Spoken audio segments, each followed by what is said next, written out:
I was going to say, can you hear me now? Do you remember those ads? Anyway, first off, a thank you to everybody who's here today. A lot of you longtime supporters of No Labels and a family of, I would say, companies, of organizations that we have spawned. I thought this afternoon was really stimulating and excited me with a confidence that that America needs a newscenter.org. And for that, I want to thank Mark Penn, Bill Crystal, and Bill Galston, and a lot more good things will come from that. I was thinking, bottom line, as in the field of dreams, if we build it, they will come. And we are building it now. So thank you for that. Second, my role here is simply to be a transitional person. We're transitioning now from the newscenter.org to the Problem Solvers Caucus. And honestly, when the election last year was held, after the election, a lot of people were saying to us, or some were, it's the end for No Labels. You know, new president, Republican control of everything. Forget your ideas of bipartisanship. But here we are, about 8 months into the new administration, and I would say the focus of interest and, in a way, the locus of progress in Congress is none other than our own beloved Problem Solvers Caucus. So I don't know. As somebody, I guess Jeff Stern said to me earlier, if you'd have told me that I would have gotten up one day last week, flipped on my iPhone, and the first picture on the New York Times site was President Trump together with Tom Reed and Josh Gottheimer, I would have told you you were inhaling something. Anyway, so for all of you, I think my role now is to introduce Jim Stannard. We'll take it from here. A lot of you, including Jim, are in the world of finance. And I would say that your investment, which has been considerable in No Labels and our family of organizations, has been the very model of patient capital. And all of a sudden, one of the startups we invested in just skyrocketed in the last few weeks. So with the continued support, basically what we want to say to all of you in the Problem Solvers Caucus, we appreciate very much your courage. We know it wasn't easy. You've changed reality. We will always have your back because we know you will always have America's national interests first in your hearts. And with that, I give you Jim Stannard. Thanks. So the first thing I need to say is that dinner's going to be over. The program will be over promptly at 8 o'clock. So eat fast and talk fast, I guess, is the message. And I really appreciate Senator Lieberman's leadership over the years, and of course Nancy Jacobson and the rest of the key people who've made this, got this startup all of a sudden going up the vertically on the J curve. But I do want to echo the political courage that the members of the Problem Solvers Caucus have shown. And earlier this year, it was recast as Problem Solvers Caucus 2.0, and where you got cut through the hangers-on and really got people who were committed. And I think we really appreciate that. So I'd like to start introducing Representative Elizabeth Esty, Democrat from Connecticut. And Representative John Katko, Republican from New York.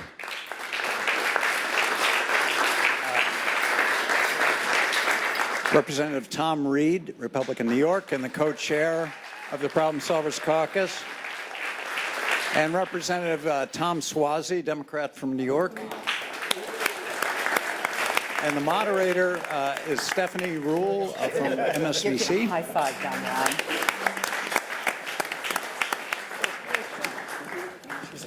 I don't think I need this. You go in the middle. No, I'll go at the end. I'm good. Do you guys have microphones on? All right. Yeah, We're all mic'd up, right? Hello. I'm going to leave this here. And you know, Josh Gottheimer shaming my home state of New Jersey showing up late. I mean, are you kidding me? It's called Gottheimer time. I'm used to it. We're going to save all the bad questions for him. You know what? We're going to put his chair like this. Wait for him to show up. Gottheimer is my roommate in Washington, D.C., so this is understandable. Exactly. He is a little late sometimes. All right. Thank you all. You all have, your first assignment is no talking points. So let's not get cute. We love this. I mean, Problem Solvers Caucus is a beautiful idea. Bipartisanship, so many people want it, right? Sorry, of course, that's my phone. All right, it's Josh saying he's on his way. It's Josh saying he's on his way. But I want to get realistic, because if you look at our last election, if you look at the last election in Great Britain, sort of centrist ideas don't seem to be winning. So walk us through how this group came to be, and truly how you think you're going to have an impact at a time when politics are what they are. Tom? Well, thank you, Stephanie. And thank you to each and every one of you tonight for being here with us and for being with us as we've gone through this journey. I can't tell you how important it is to know that you guys have our back. And I can't tell you the leadership that people like up here that you see in John Tacko, Elizabeth Esty, and Tom Swazi, and my good friend Josh Gottheimer, but people like Martha McSally, Fitzpatrick from Pennsylvania. These are true patriots that are stepping forward at political peril. They are risking a lot by what they're doing. And I just got to tell you, I am awed by their commitment to the American people that they have demonstrated, like what we did on the health care bill, and the results of which you saw on some images of Josh and I over at the White House. But we wouldn't be there if we didn't have the allies that we have here in Congress. So I just applaud my colleagues on the other side of the aisle, as well as those on my side of the aisle that have stepped forward. And without your support, this doesn't happen. And I will tell you, Stephanie, as you asked the question, how is this different? I will tell you, as we heard the reports today, and I came down early because I wanted to listen to the input from the policy folks and the people across the spectrum that gave information today. It's different now because the silent majority of members want to govern. They want to deliver for the American people. These men and women up here today sacrifice day in and day out, being away from their families, traveling the country, advocating the fight, and right now we have an opportunity with us, with the president. With all due respect, I was one of the early supporters of him and kind of saw the disruptive force that he represents in Washington. And when we were in the White House and what you saw the pivot over the last couple of weeks, he is not tied by ideology. And that is something that will leash the opportunity that we see before us, because he wants to make a deal. He wants to win. And I don't care if he wins at the end of the day, because who's going to win when that occurs are you and the American people. And that's what it's all about. So I appreciate the opportunity and the opportunity. Congressman Katko, to Tom's point, you know, the images of Josh and Tom with President Trump or the deals that have been made in the past week are giving some of us confidence that the president is pivoting, or we are seeing some bipartisanship. What gives you confidence that that is actually the case? You know, just this morning, we obviously saw the president retweet a video of himself swinging a golf club, the golf ball, hitting Hillary Clinton in the back as she falls face first onto an airplane. So as much as we love looking at these images, why are we to believe they're going to be reflected in lawmaking? Well, I think first and foremost, I think what Tom said is right. Above anything else, he wants to get a deal, right? And I can tell you, since I came to Congress in 2014, I have one of the most difficult districts in Congress. I have probably one of the most Democratic districts that Republican holds. So I'm aware of that every day. But to see what the perceptible change that's been happening over the last several months, it seems to be starting to gain steam. And that is, I've heard it time and time again at home, and that is, people are craving for bipartisanship. People are craving to get things done. They've been sick and tired of the stratification in Congress of the far left and the far right dominating both the dialogue and dominating the results. So I think the health care failure, if you will, in the Senate has kind of brought all that to light, because most people just want to see us get something fixed, fix the problem, get it done. And that what gives me hope is I think there's finally an appetite to do that. And I also think that within the White House, the president himself has appointed a very strong cabinet overall, I think. And they're very visible and engaged in Capitol Hill. But I think his biggest struggle was the multiple factions that were within the White House, all of which had access to him. And for a guy who wants to get things done, and somebody comes with an idea, he says yes. The next person says yes. And that, all of a sudden, they're at each other, and then that's where the leaks are coming, that's where the problems are coming. Now that General Kelly's in there, and I've dealt with General Kelly on Homeland Security, my committee for a while, he's a very, very sharp, reasonable, decent, honorable man. And he's bringing some order to the White House, and I think you're starting to see that in what's happening going forward. So I am very optimistic that this president will basically say, okay, if you don't want to do it with us, Republicans, fine, I'll go do it with the Democrats. And if Democrats don't want to do it, I'll work with both sides. And I can tell you, what I'm seeing within the Problem Solvers Caucus is the seeds that are growing. They're germinating, they're growing. And Elizabeth and I didn't know each other before this term, I don't think, or maybe not really. But all of a sudden, we're like supporting each other's bills all the time. And so you have the macro of the big healthcare stuff, but by getting people sitting down who have the guts to stand up to their leader on the Democratic side. I was at that meeting, the first meeting, when we walked in and had our first meeting with Pelosi. I don't think she was too thrilled about the idea. And I can tell you that on our side, they were kind of looking at us like, who are you guys? But now they're taking us serious. Now we have a seat at the table. And eventually gets it going forward. What gives me hope is that we have a voice. And we're starting to take down votes that the Freedom Caucus really wanted. And they're starting to see that we are a real force. And so I have great hope that going forward, that as all of us continue to meet together and work together, sometimes the meetings are at 10 o'clock, Tom, at night. That's ridiculous. Come on, man. Buddy, you know. We'll work through the night. Yeah, but the bottom line is I see a perceptible change in the desire of people on both sides of the aisle to have the guts to stand up to the party. And when you have that starting, I think you have the chance for something really good happening. So I'm excited about that. I really am. You know, you mentioned Nancy Pelosi might not have been so excited that first meeting. In all honesty, what do the leaders of your respective parties think of the Problem Solvers Caucus? Congresswoman?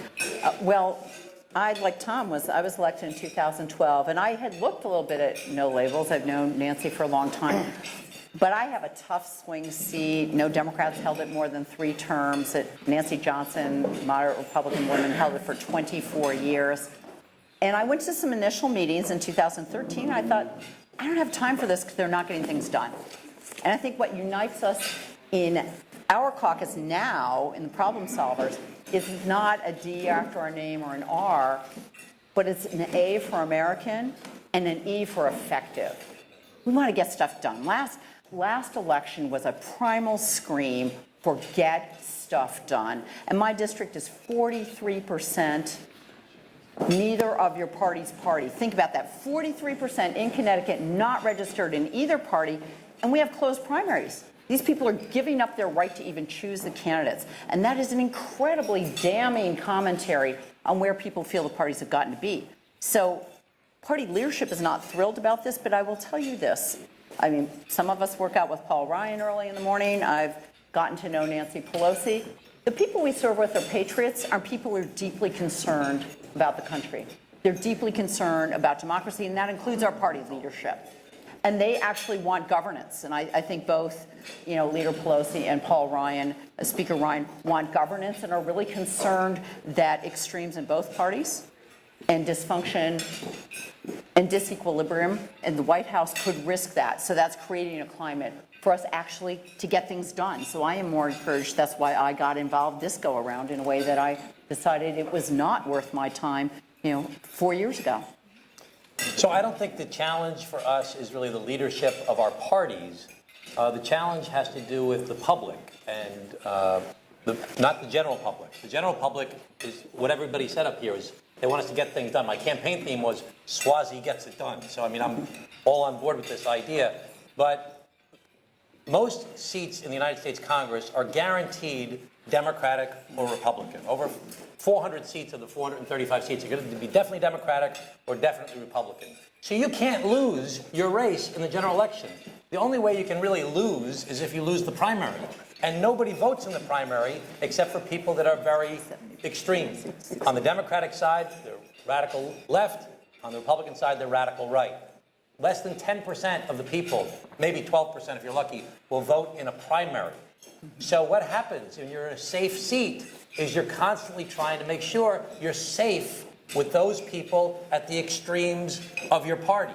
So my challenge as a person in a 50-50 seat is not with Nancy Pelosi or with my colleagues on the Democratic side or with Paul Ryan or my colleagues on the Republican side. My challenge is I have progressives that are mad at hell at me for meeting with President Trump, for talking about bipartisanship and collaborating with each other, and are threatening a primary against me, while at the same time on the right I've got to worry about the National Republican Committee threatening me with a general election campaign.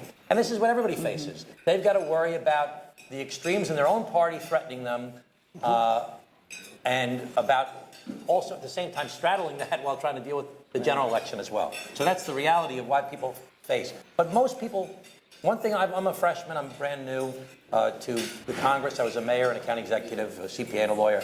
But the most thing I'm impressed by in Congress is the talent of the people that are there.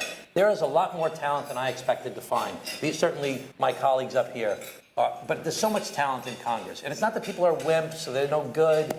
There's a systemic problem in our country where people are pandering to these extremes just to protect themselves from a primary. Congressman Reed, as you said earlier, you sort of were on the Trump train from the beginning.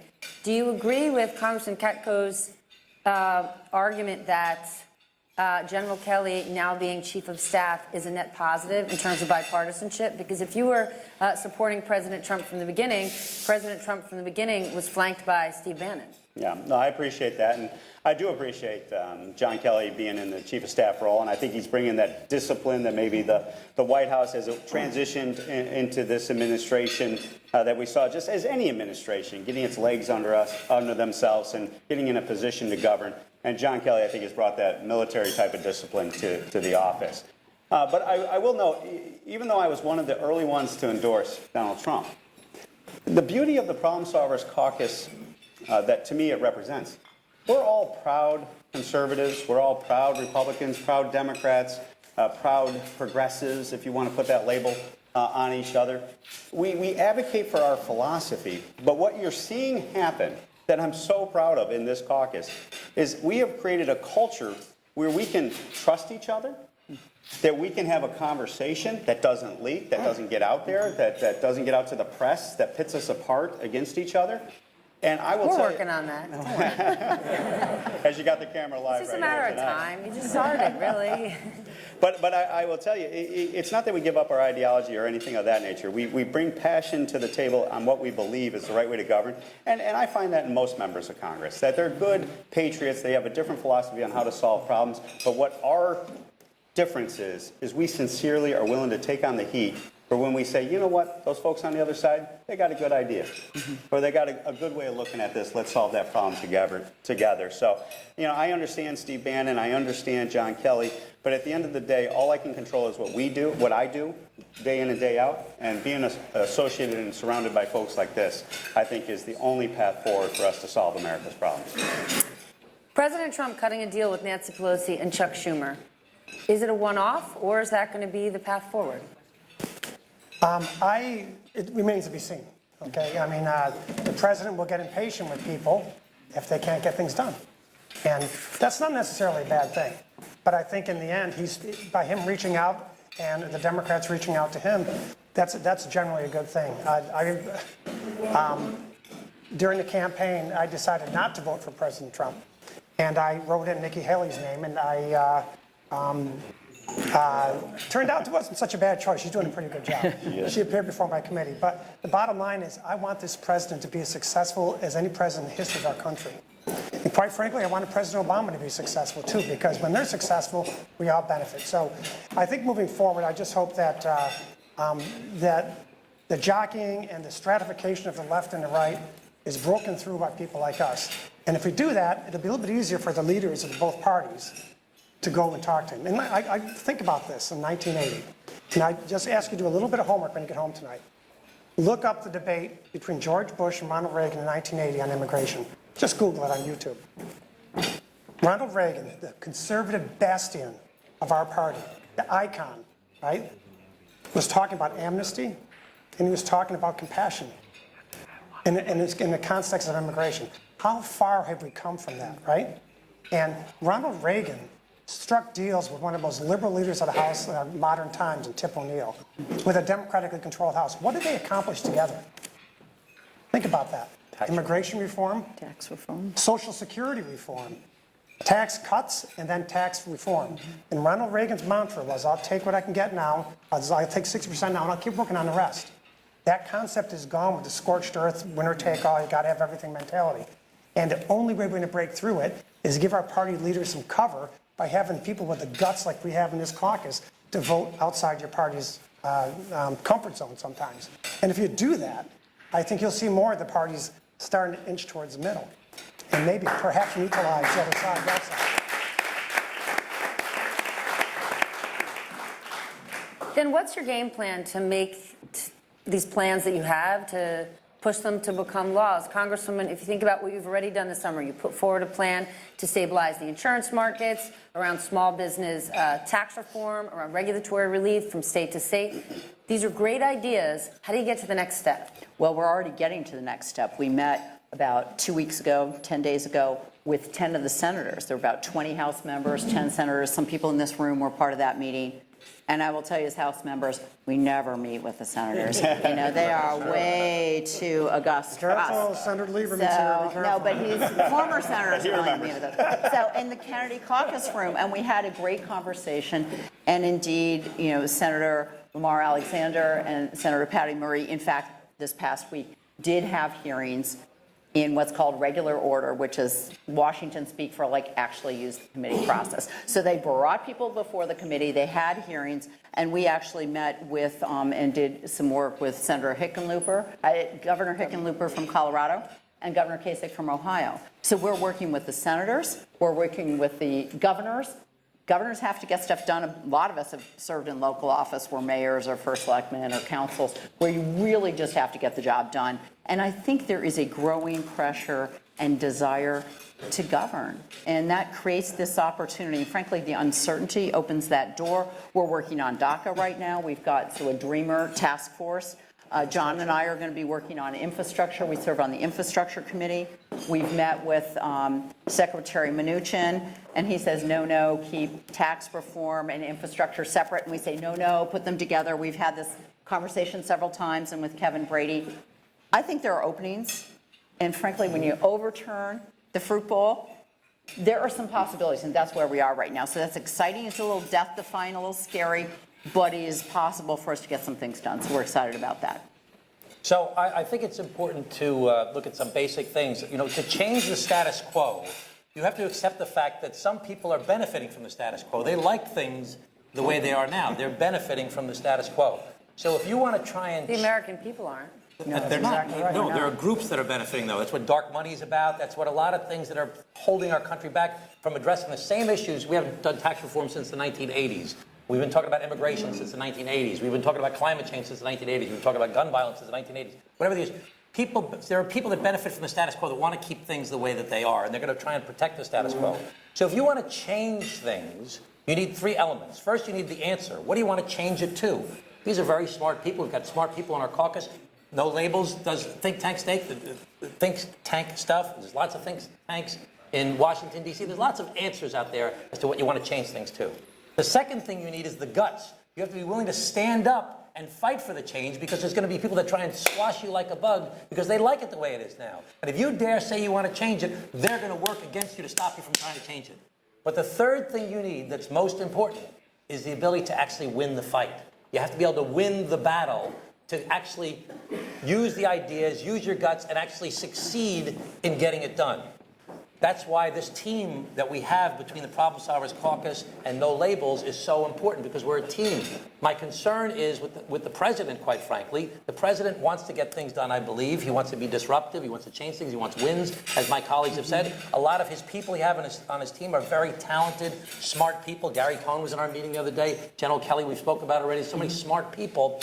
But the political talent that they have in their team is really more extreme to one side of the philosophy. And I'm concerned sometimes that they're not going to work to try and bring us together. So getting it done over the finish line, winning the battle, requires this partnership amongst ourselves, but it's also going to require a partnership with the White House. I want to stay on that. So, Tom, when you think about what you guys are trying to do, and I don't want to be cynical, but is there a risk that this optimism and exuberance is naive? Because when you think about the power of, let's say, the Freedom Caucus has huge influence on the Hill. And I cannot imagine they like this powwow. Wait. There he is. So, No, you know what? I'm leaving it this way. You're facing The late the Josh wall. right on time, Josh Gottheimer. Late Josh Gottheimer. Sorry. Jersey traffic, infrastructure. Infrastructure. That's 10 push-ups, buddy. That's 10 There you push-ups go. down there. If you do them with me, I'll do them. I already did my 10, but I was on time, so I don't have to. There you go. That's why I love that guy. So is this naive is the question. Welcome, Josh.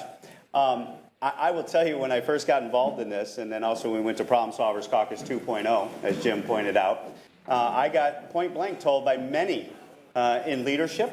What were their names? Tell us. We're not going to do that, Stephanie. And senior members who looked at me and said, "You are chasing windmills. You are naive." And did you say Don Quixote is one of the most celebrated books in history, so he could kick it? I said, you know what? I've been at this place since 2010. I know how it goes, and I know how it ends. And the only people that lose in this are the American people, and we don't get anything done. And that causes a lot of frustration to a lot of us as members that went there and gave up so much to be in those positions to get things done. So as you've seen this develop over time, I am very confident where we have positioned ourselves in the caucus is we are going to be the natural group that the president's going to have to turn to in order to govern. And so I just kind of did some rough calculations in my mind. I did some rough calculations based on the experience that I had. Did some rough calculations on the people that truly were in the Problem Solvers Caucus that I've seen over the years that want to govern, and I knew their backbone was strong so long as they knew people had so long as they knew that there were people there that had their back. And I said, you know what? I'm going to do whatever I can to try to change this. And now you're seeing the fruits of that. And I will tell you. And I will tell you, being in the White House and being one of the first to endorse Donald Trump, I've traveled with him, I've campaigned with him, and I know Tom and I have talked about the concern about maybe the political advisors and all that thing, but one thing is true about the president, and I've seen it firsthand. He is an individual. That's He for will sure. do. Nobody's what going to argue he- on that one.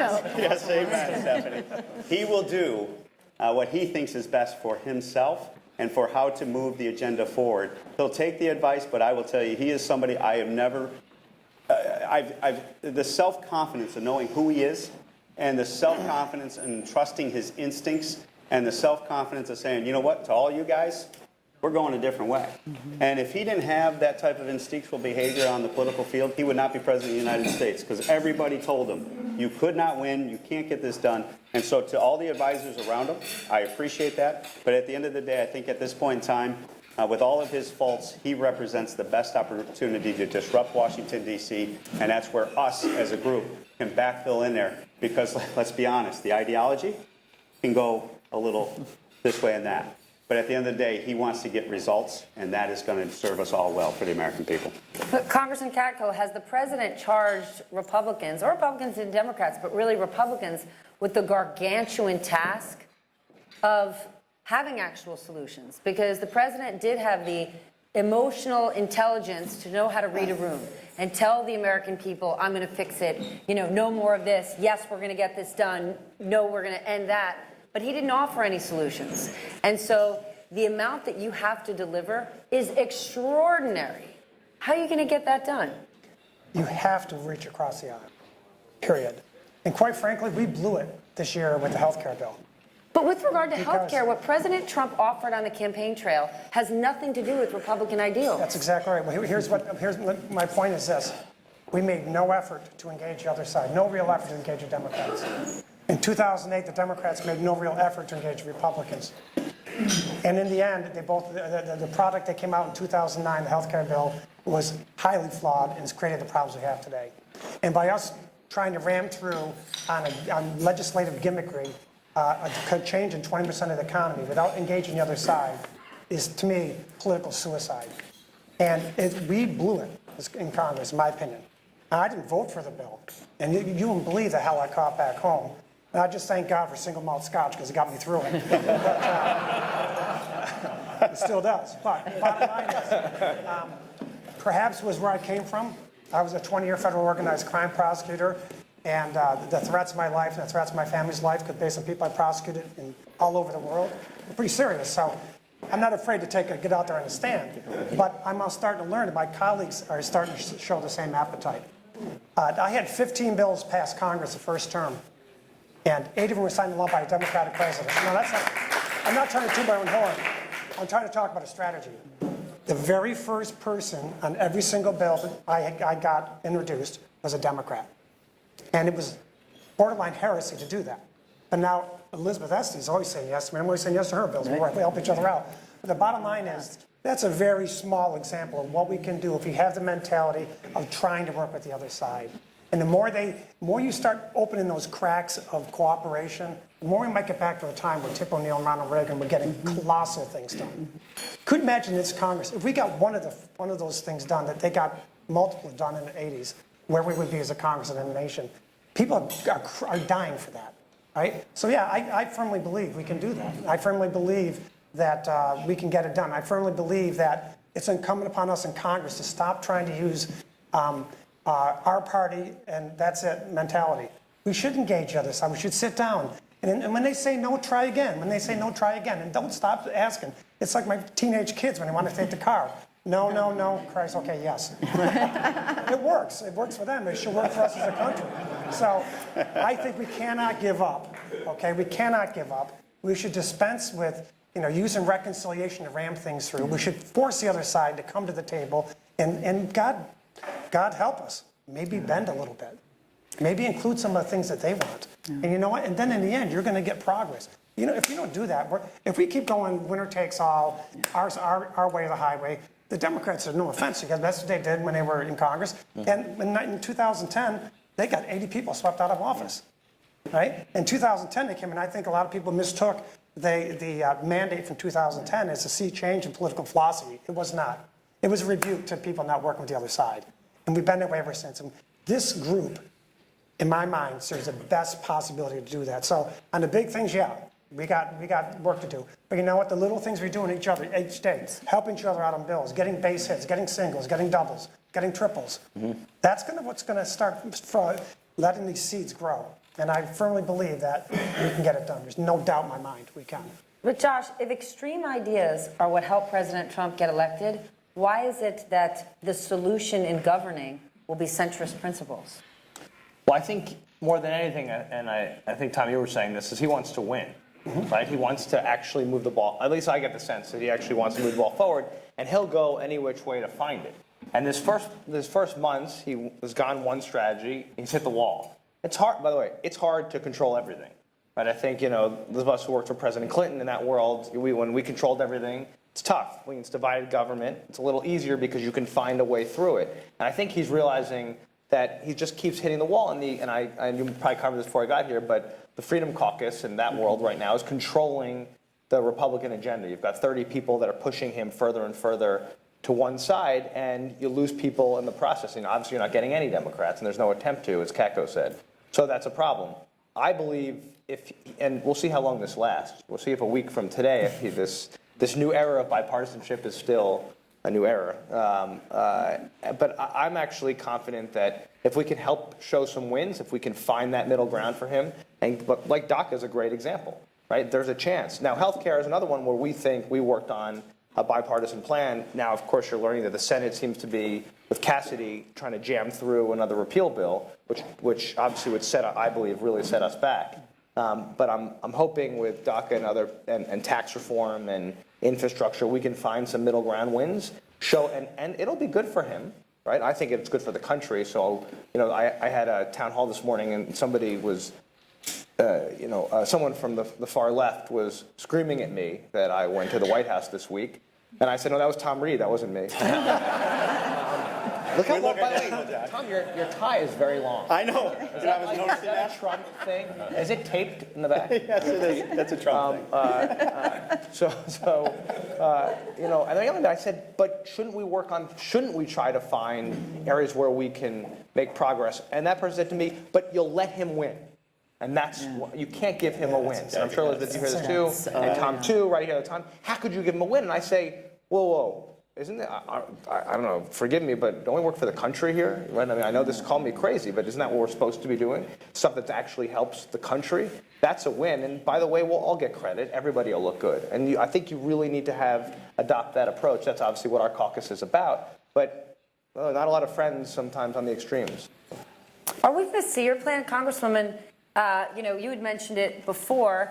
Steve Mnuchin wants to keep infrastructure and tax reform separate, and you're saying, no, how about let's see it together? Are we going to see that tax reform plan? Because for us, you know, we've heard so much about tax reform from the White House, and the only plan we've seen is sort of a one-pager with about 150 words on it, which, yes, those outline bullet points from a bipartisan perspective. People are like, great, right on. But we don't know what's in there. Your plan, are we going to be able to see it? Well, we're putting together a task force. I'm working on infrastructure. Some other folks are working on tax reform. And I can tell you there is enormous support in the country on simplifying, on lowering rates so that, particularly on the corporate side, they're competitive. You know, we have an ridiculously complicated tax code. Small business hates it. Big business, unless they figured out how to work it, they hate it. We know it's a competitive disadvantage. We have huge opportunities there. But it's tough to get through because what do you do with money at the end of the day? We've got a lot of money parked offshore. We have big infrastructure needs. A lot of people would like, I think all of us up here and pretty much all the problem solvers would like to see some of that repatriated money come back and be put straight into infrastructure. We believe in the committee process. We're going to let the committees of jurisdiction decide on tax reform, but we're putting ideas out there. We're going to have to put ideas out there and say, listen, we can deliver some votes for something that's linked. And at the end of the day, and Leader Pelosi told this story over the last couple of days, the coin of the realm is votes. At the end of the day, you need votes. And the Freedom Caucus has so disabled the House from anything that can pass the Senate. You know, you kind of had a null set. You have a Venn diagram that doesn't intersect. Whatever passes the House can't pass the Senate. Whatever passes the Senate can't pass the House. Well, guess what? In the Senate, you have to go to Democrats. If you're going to Democrats in the Senate, why would you not? We've made this case to the Speaker. Then come to Democrats in the House, too, and cut the Freedom Caucus off. They do not want governance. They want anarchy. They want to blow it up. And you know what? This president won by kind of blowing things up, but now he wants to get stuff done. He doesn't want to keep blowing things up. So I think there's a real opening there to get the big deal done. That appeals to him. We know it does. I certainly know it appeals to the American people. And if you can't imagine it, it won't happen. We have to imagine it's possible or it won't happen. And we're getting that done. We're establishing credibility and establishing trust, because at the end of the day, and he knows this, you don't do deals with people you don't trust, and you don't trust people you don't know. Yep. And with your help, we're getting to know each other, trusting each other, working on deals, and that, I mean, that is what Joe did. That's how he made himself a great senator, by getting deals done with people he trusted and knew. And the entire system doesn't allow us to do that now. Do you agree? I just, you know, people are just so sick of politics and politicians, and they're so sick of the blame game. They're so down on all of this stuff. And it's really important for us to try and lift up the conversation. Everybody in this room, as well as the people up here on the speaking. I'm on the Armed Services Committee, and I'm on the Foreign Affairs Committee. And so I traveled to Afghanistan. And I met with the generals and the soldiers, and with the Kuwait and Jordan and the UAE. And I questioned General Mattis. General Mattis, just so everybody should feel very confident, is a great American, and we're very fortunate that this man is serving as the Secretary of Defense. But these are life and death issues we talk about in Washington, D.C. Healthcare is a life and death issue. Terrorism, the war on terror, these are life and death issues. And we've sent people off to die because of what we believe in this country. And politics has gotten so small and so petty and so cynical. And it's really our obligation to be a little naive and nerdy and Pollyannish about this and lift up the conversation about how serious this business is and how it really matters in people's lives. And we have to be willing to have people tell us, oh, you're being naive for being so optimistic. And you have to do the same thing in the conversations with people that you talk to. We all need to lift up the conversation of politics in this country and hold it in the esteem that it should really be, because it's so important to people's lives. That's very hard to do when the president sends out a tweet and it throws us off the game a little bit. But we still have that obligation to do it and have to be willing to suffer the criticism or the mocking that we'll get for doing that. But all of us need to do that more often. Can I pick up on something that Elizabeth said, I think, and that Tom said, if you don't mind? I think Elizabeth's spot on about something. You know, the problem is the institution is not built for us all to spend time together. And I'm new, so is Tom. He's my roommate, by the way. I don't know if you're sure. But it used to be. People used to move to Washington, move their families there, and spent real time together. You don't spend time together. I mean, this is sort of it's a core right. It's a core problem. You see each other during your orientation, and then you go to your respective caucuses. There's a Democratic caucus, a Republican caucus. I'm sure you all watch on TV, the House floor. We can go and we can sit wherever we want. In fact, this group here tends to wander around the floor a lot. And we'll go to the Democrats go on one side, the Republicans tend to go on the other side. Although you can go anywhere you want. There's no assigned seats, unlike the Senate. And people, but they go to their corners. And most of our colleagues don't ever actually go to the other side, which means you develop no relationships. And the trust thing is very, very important, because how do you, to Elizabeth's point, and Tom's point, how do you actually do business with anybody like you all do unless you develop a relationship and you trust them? It's impossible. We have this, I don't know if you talked about the bylaw, that you can't campaign. So this is a very important thing that we all passed. We said, and this is part of our caucus this year, we cannot campaign or write a check against anybody else in the caucus. Say that again? You can't campaign or write a check against anybody else in the caucus. Now, that's a big deal. Because it's just what we're used to doing. I mean, you go into these other districts, and especially a lot of us are in the top targeted seats in the country, meaning they really want to kill us, right? I think I'm like the #1 target on the list, the NRCC. Tom put me there. So I work on it every day. So keep in mind, for Tom Reed or TACO to commit to the fact that they're not going to come in my district and campaign against me or help the people who are going to run against me is a very, very significant commitment on their part, and they get grief from their leadership about it. I know they do, right? I know they do, because I get grief. I've helped, I've done TV with people who are on the list, on our list, right? And I get a call 5 minutes after. It's like they're like watching 5 minutes after. What are you doing on television making that other person look good? Why would you do TV with that person? Why are you introducing a bill with that person? Why are you making that person? And what's your answer? That's not my problem. I'm governing. That's my answer. I'm sorry. I'm here to govern. I actually get offended that they're even calling me and asking me, what am I doing? I'm doing my job. I'm governing the American people. And I thought that's why I'm here. Right? That's sort of the answer. Then, Congressman Katko, obviously without you giving any names, in all honesty, how much pressure are you under? The Freedom Caucus, what are they saying to you about this? Not for family audience. Joe, you want to take the time? I got a question for For me, I'm sorry. I thought you asked Tom. you. Oh, from the beginning, they understood. Listen, I'm a big boy, and I can take the heat, and I just tell them how I feel. I say, look, I have a different political philosophy than you. My district's different. I have a very diverse district, and I firmly believe that in order to govern, you have to work with the other side. Time and again, you've shown since 2008, governing in a unilateral fashion doesn't work. And it's not just a Freedom Caucus. I mean, both sides have these hardcore, obstreperous like people. They have different districts. Somebody talked about it earlier that are R36s or D36s, and their biggest concern is a primary. So they go farther out on the political spectrum to ward off challenges because the general election doesn't mean anything. So I understand that. I just tell them where I can. I do it where I'm coming from in a respectful manner. They may or may not like it, but let's face it. There's a lot of things that are bipartisan principles. Who here thinks that it's a bad thing to lower taxes, right? We could get that done, and everyone agrees we need to fix healthcare. The devil's in the details. But let's start by saying where we have common ground instead of finding out where we don't.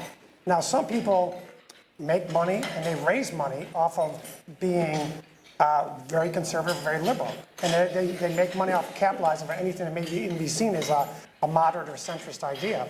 And believe me, I get targeted a lot in my district for crossing the aisle. But you know what? There's no doubt in my mind that's the right thing to do, and you have to do it. And if you don't, then I think our country is doomed to the ineptitude we've had in the last 8 or 10 years legislatively. But can centrist views or centrist governing win elections? When you talk about how people win, one of the ways people win is by raising a ton of money. And those who give tons of money often don't have solution-based agendas. They have extreme agendas. They have dark agendas. They want to preserve the status quo. Well, let's take a look at President Clinton back in the day, right? He ran a pretty fairly liberal campaign. And after he was elected, he veered very much towards the middle, right? And he ended up getting a lot of things done too, right? So it can be done. Yes, there's a problem with that. But in the end, when you see a president being successful for the country, if the economy starts doing better, a lot of ills are forgiven, I believe. And if we can get the economy going, they're going to forget about some of the things he promised they didn't deliver on. And he sits there and says, like President Reagan said, it's morning in America again because the economy is starting to go. So that's what people, I mean, we get so stuck in minutia of issues that we don't really take a step back. What do we really want at the end of the day? We want peace, we want prosperity, and we want to have the perception that government is working. I just want to go back to We need all of this. what you just said. Is the people that are involved often, or as I said earlier, are the extremes that vote in the primary, and the people that give money often have an agenda that they want to get something done particularly. Those are the people that are most engaged. That's why you shouldn't underestimate how important you are and other groups like you are, because you don't have an agenda other than you want people to get things done to make the country better. We need more people in this country holding up this process and trying to support people who just want to get things done, not specifically for a particular one-off issue, but because you want to support good people who want to get things done. So we need more. The great news is I've been involved in politics off and on for 25 years when I was first mayor of my hometown when I was 31 years old. And I have never seen people as engaged as they are right now. Some people because they love the president, some people because they're terrified of the president. But people are paying attention right now like never before. I believe that's a great opportunity for us to get people involved and engaged in the political process. Congressman Reed, give us some confidence here, because what Congressman Swazi said just a minute ago when he used terms like small and petty, I would use those words if I described President Trump. I would. And President Trump did run on extreme ideas. And what I don't want to happen is these last 2 weeks, this deal making, it feels romantic and we're all excited about it. Give us confidence that this isn't just a September romance. Well, I appreciate that, Stephanie. And maybe what I could answer that question with is that knowing the president, being with the president, watching, observing, and listening to the president one-on-one across the country in different rooms. Yes, he ran an unconventional campaign. He ran on some ideas that many of us would say, boy, that's a little too far than what we feel comfortable on. But at the end of the day, I can tell you, he is willing. He's a deal guy. He's a New Yorker. But he might call you a sick loser on Twitter right now. And you know, to me, being a New Yorker, I mean, I'm kind of used to language like that. So I'm a little, you know, and also with 11 older brothers and sisters, I'm used to being called all those names. So I set that all aside, and I take the rhetoric, I look at the actions of our president. They don't match the rhetoric, which is good. That would be a major red flag to me. Wait, what doesn't match? The actual actions to the extreme rhetoric that is being put out there. I mean, so both sides. That wasn't the president who said it over and over? No. Both sides regarding Charlottesville. I'm pretty sure it was the president. That is rhetoric that is terrible and is obviously something that's appalling and called out and should be called out. And how he talked about that was an action. That was rhetoric. But the action on DACA, he had the pen in his hand. What did he do? He gave us the deadline on Congress, where the responsibility initially was there when Obama issued the executive order, and now the president has put it where it rightfully does belong, a legislative fix on the back of Congress with a deadline. That action doesn't match the rhetoric. But so my point is this, that he represents an opportunity to disrupt Washington like nobody else. I will tell you, that, and I was with Jeb Bush originally, and when I watched Hillary Clinton, the status quo was alive and well in those candidacies. And what has happened now is there is a disruptive force that's coming across Washington. I can tell you the fear that I've seen, maybe I'm the old guy up here and have seen these guys over the years. They don't know what's coming next. And that's good in Washington. Because Washington is always banking on, I know exactly what's going to happen, because I'll write a check, or I'll put up a candidate, or I'll run an ad against you, and I will put you back in your box. So you don't think What Mitch is different McConnell is now- the most powerful guy in Washington? What's that? So you don't think Mitch McConnell is the most powerful guy in Washington? I think the most powerful thing in Washington right now is an administration that is turning it upside down.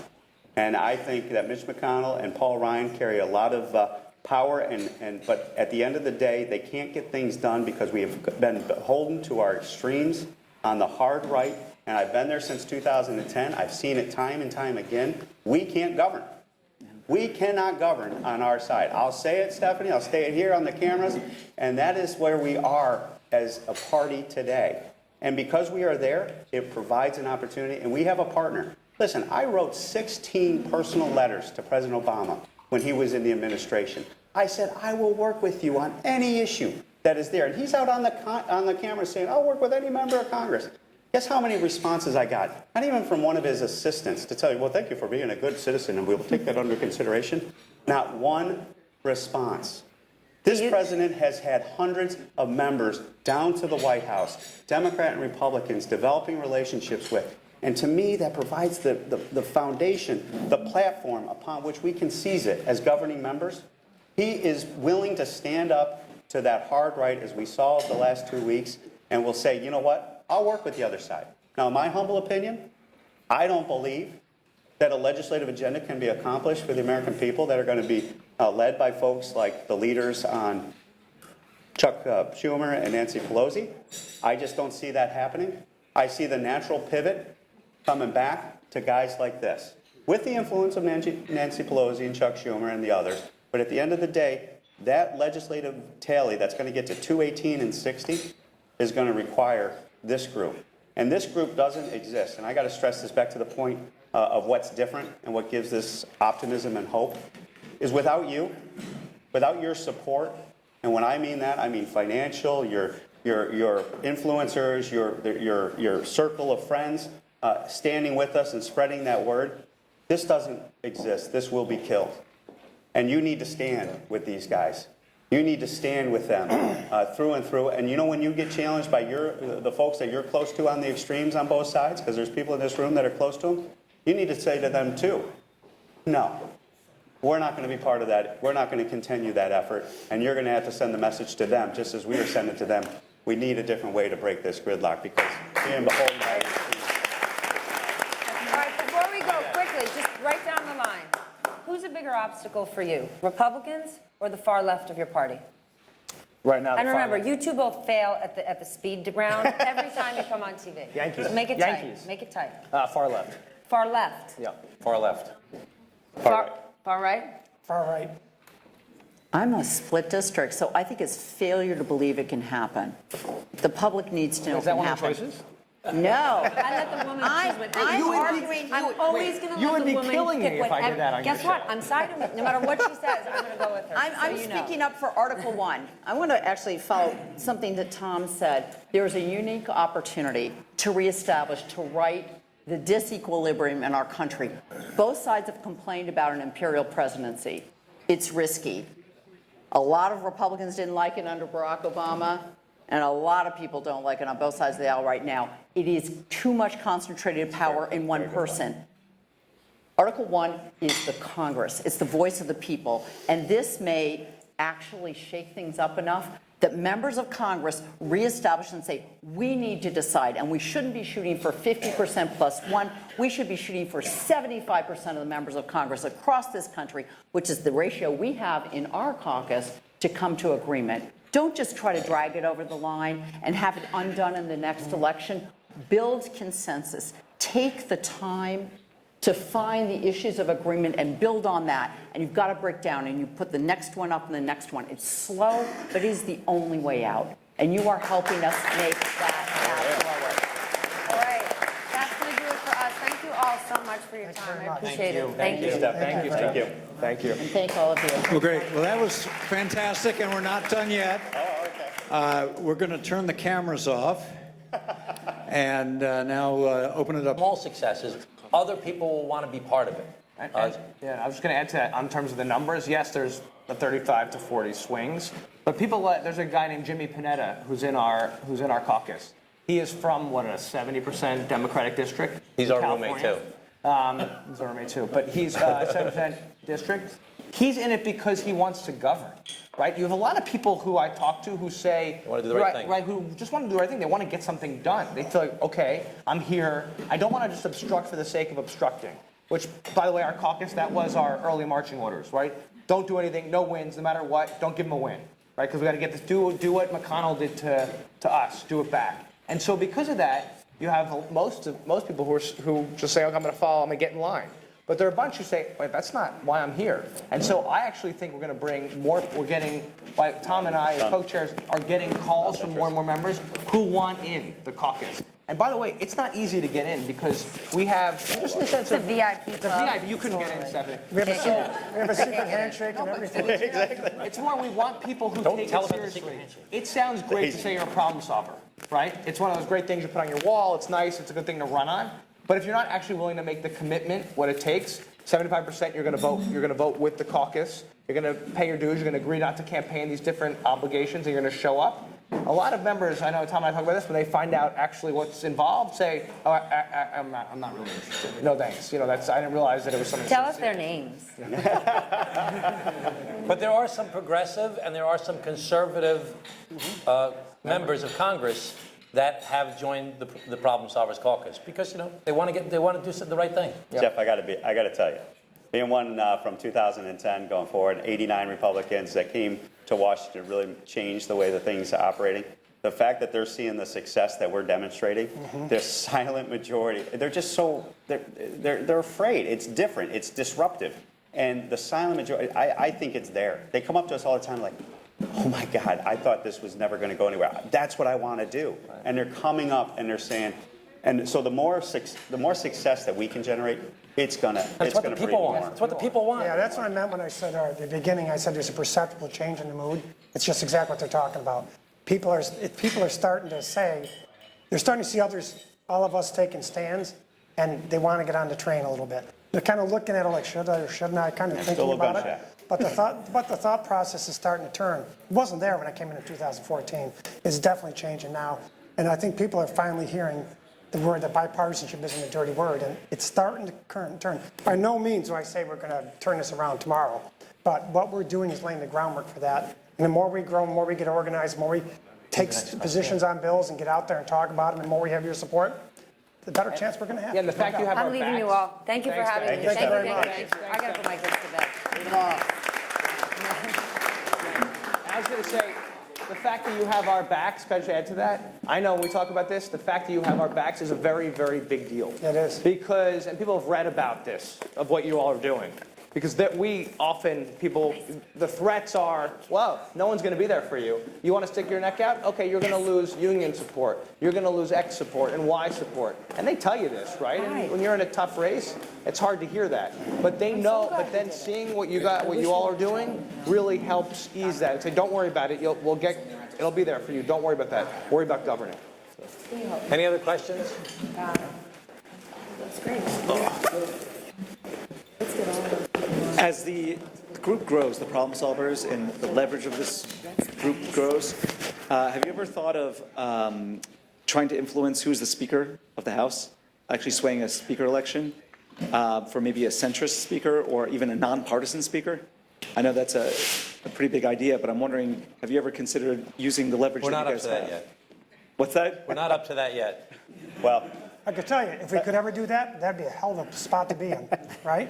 But, we're not there yet. There's, Well, much farther away from yeah, that. and let's be honest. I mean, Paul Ryan is probably one of the most respected members, and I came out of John Boehner, he was 1 of 12, I'm 1 of 12, personal friend, and I think history is going to judge him much better than most. But Paul Ryan is one of those members that serves in that position that gets a lot of cross-party credibility just because of the nature of how he is and they're going forward. So I don't think any of us, and that's the difference of us too. I want you to understand that. We don't organize to get to know. We're not organizing to take out leadership. That's not what we're about. We're just about governing and trying to get to yes. We always talk about it. We want to get to yes.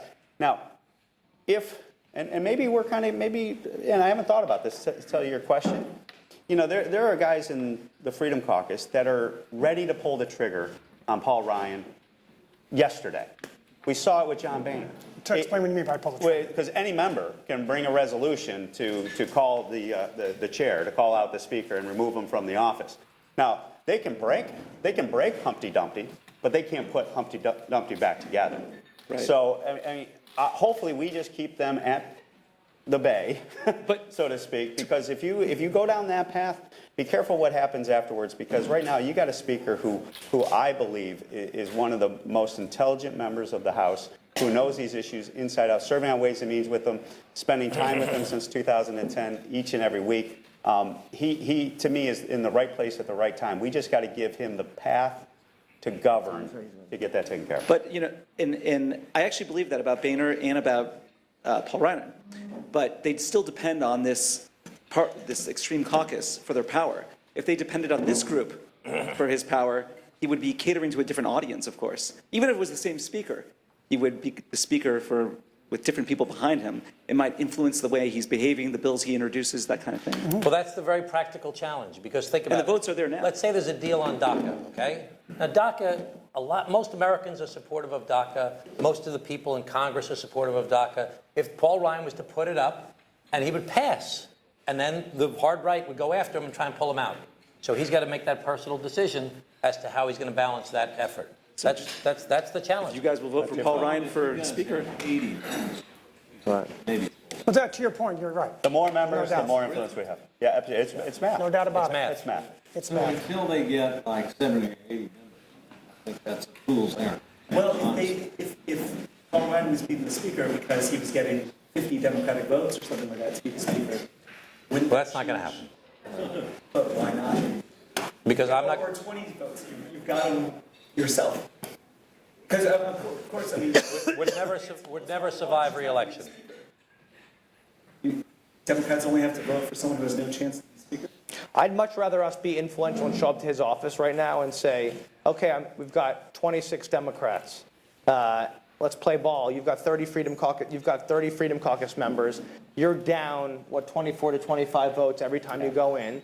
Because you're down, 5 or 6 votes every time you go in because of the math, right? Because the Freedom Caucus numbers outnumber his advantage in the House, right? That's where we actually show up and can provide the difference in the gap to push him over the line on any vote. That's where we have real influence, right? Because he's down 6 or 7 votes going in every time because of the Freedom Caucus, and we show up as Democrats and say, okay, put us at the table, let's find a moderate position here, and we can give you 6 or 7 votes, at least, if not 20 to 26 votes. And that's when we actually have real influence. And I think I think the speaker is starting to see us actually have the votes and the influence, and that's when we get power.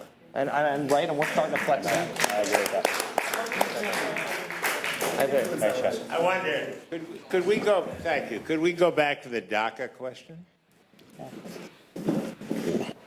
I think the 4 of you just sat there and said that a vast majority of Americans favor DACA, that if Ryan put it up for a vote, it would pass. Would you explain to me why he's not going to do that? The far right, for example. Who cares? Well, I don't, but the bottom line is, it's the whole thing about him wanting... So would it pass or wouldn't it pass? I don't know if it would, and I'll tell you. I am thoroughly convinced it would pass. It would pass, so Now, why isn't it going to happen? The way Because then to his do it... leadership will be challenged by the Right, far right that's of his leadership, party. that's exactly right. They'll try and kick him out. Here's what you do instead. Who okay? cares? He does. Okay, so hang on. Well, then he shouldn't. You're right. He's there to serve the people, and he shouldn't care. All right, hold on, no, hold on. Hang on. Let me just explain, though, okay? What you're saying is basically 100% or nothing. So why don't you take DACA and marry it with perhaps something that involves border security, which satisfies some people and gives them some cover. That's an to more 80% conservative- issue in America. Let me finish. It's not cover. No, but Because it's just, fixing both but problems. it's fixing both problems and can broaden the spectrum of people that would be involved and be willing to vote for it. So thinking like that and compromising and trying to get to yes, and understanding the guys in R36 districts or people in D36 districts have profoundly different problems than we do in the more moderate districts. And- so doing something to help them with political cover and get to yes, it's not such a bad thing. And also, I would not underestimate, if you did that, how divisive that would be in America, because there are individuals that would be so incensed by just doing that and not taking care of the other issue that they would be willing to say, I want both, and I'd be willing to accept both. And one of the things that I'm always sensitive to is don't play checkers, try to play chess. And the more that you can build that success together, that the American people want a secure border. They want a secure border. They feel threatened by the events that are happening around the world. We saw Tony Blair today. We listened to him speak and the issues that are facing us across the world and the threats to America here. And they want to recognize that that population of children in the DACA population need to be dealt with, and they need to be dealt with in a compassionate way. That would build unity, not divisiveness. And I'm just concerned that the more we perpetuate policies that are going to take one side or the other, that's only going to develop more division, not bring more unity. But we need to unite the country. Well, thank you. I want to thank you for a fantastic panel and for your leadership in this area. And we are ending at 8 o'clock as advertised. Amen. Good job, Jim.